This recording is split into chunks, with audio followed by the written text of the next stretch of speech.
RPI अकेले दिल्ली चुनाव में कूदी, 15 सीटों पर उतार दिए उम्मीदवार। रिपब्लिकन पार्टी ऑफ इंडिया ने दिल्ली विधानसभा के चुनावी मैदान में उतरने का शंखनाद कर दिया है। आरपीआई अठावले ने इन चुनावों के लिए 15 उम्मीदवारों की सूची जारी कर दी है।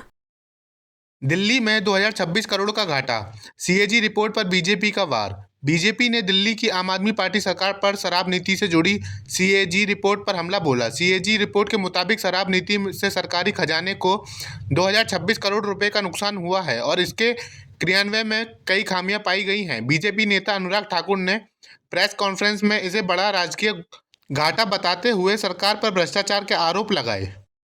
लीक, सीएजी रिपोर्ट में बड़ा दावा, दिल्ली शराब नीति से 2000 करोड़ का नुकसान। सीएजी की लीक रिपोर्ट में दावा किया गया है कि दिल्ली की समाप्त शराब नीति से सरकारी खजाने को 2000 करोड़ रुपए से अधिक का नुकसान हुआ। रिपोर्ट के मुताबिक नीति अपने लक्ष्य में से विफल रही और नियमों के उल्लंघन के साथ आम आदमी पार्टी नेताओं को कथित रिश्वत से फायदा पहुंचा। मामले में ईडी सीबीआई जांच के दौरान कई शीर्ष नेता गिरफ्तार हुए, लेकिन बाद में जमानत पर रिहा हुए।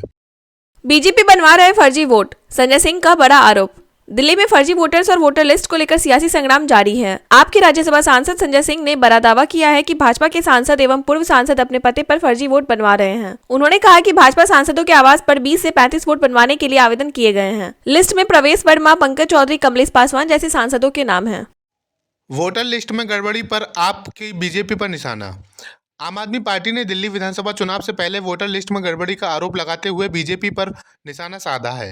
अरविंद केजरीवाल ने कहा कि शनिवार को संजय सिंह बड़े सबूत पेश करेंगे जो वोटर लिस्ट में गाली गलौज पार्टी की द्वारा दिल्ली के वोटर लिस्ट में किए जा रहे बड़े पैमाने पर धोखाधड़ी का खुलासा करेंगे। असम का अपमान करना पड़ा भारी, आरोपी मांगने लगा माफी। रिया उपर्युक्त यूट्यूब चैनल के एक वीडियो में अभिषेक कर ने असम के इतिहास और परंपराओं पर आपत्तिजनक टिप्पणी की, जिसमें हंगामा मच गया। असम सीएम ऑफिस और डीजीपी जीपी सिंह ने मामले का संज्ञान लिया और कानून कार्रवाई की बात कही। दबाव बढ़ने पर अभिषेक ने माफी मांगी और कहा कि उसका उद्देश्य किसी को आहत करना नहीं था।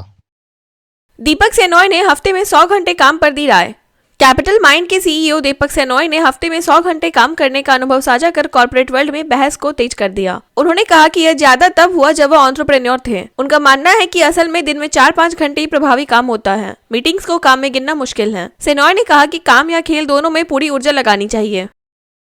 संजय राउत ने कर दिया ऐलान, बोले अकेले लड़ेंगे बीएमसी चुनाव। शिवसेना यूबीटी नेता संजय राउत ने ऐलान किया है कि उनकी पार्टी आगामी स्थानीय निकाय चुनाव जैसे बीएमसी अकेले लड़ेगी।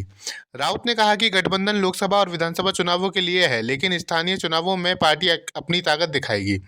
उन्होंने कार्यकर्ताओं के विकास और अवसरों की कमी को इसका कारण बताया। रामलला की प्रतिष्ठा वार्षिक उत्सव का शुभारंभ। 11 जनवरी से रामलला की प्राण प्रतिष्ठा का वार्षिक उत्सव प्रतिष्ठा द्वादशी के रूप में मनाया जा रहा है। पुजारियों ने रामलला को पंचामृत से अभिषेक कर गंगा जल से स्नान कराया। इसके बाद सोने चांदी के तारों से बने वस्त्र पहनाकर रामलला का भव्य श्रृंगार किया गया।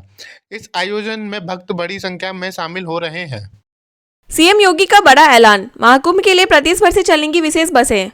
महाकुंभ में श्रद्धालुओं की सुविधा के लिए मुख्यमंत्री योगी आदित्यनाथ ने प्रदेश के सभी जिलों से संगम स्नान के लिए विशेष बस सेवा शुरू करने का ऐलान किया है। यूपी रोडवेज 7000 से अतिरिक्त बसें और शटल सेवाएं मेले तक चलाएगा। सीएम ने निर्देश दिए हैं कि ओवरलोडिंग ना हो और केवल निर्धारित किराया ही लिया जाए। स्नान पर्वों के साथ सामान्य दिनों में भी यह सेवा उपलब्ध होगी।